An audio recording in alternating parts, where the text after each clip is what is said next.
Hi everyone, welcome back to our channel. In this video, we will learn how to work with strings in Python. So basically, strings are used to store and manipulate text data in Python programs.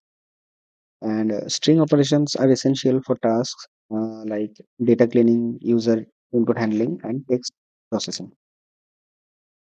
And they also help to make the programs more interactive and user friendly. So first of all, we have created a simple string variable that stores a text message. Like we have used the text message as welcome to Python program. And then we have used the built-in string methods to modify and analyze the text. These methods allow us to change the case of letters and split text into parts.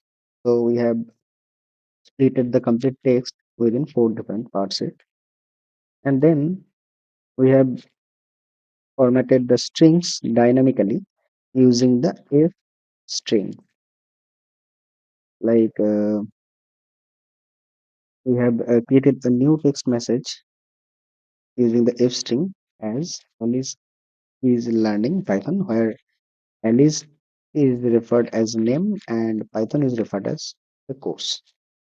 So this approach makes it easy to combine text with the variable values.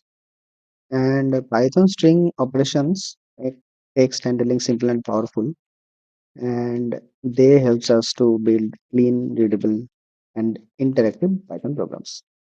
So if you have found anything valuable within this video, please like, comment, share, and subscribe to our channel for these types of videos. Thank you.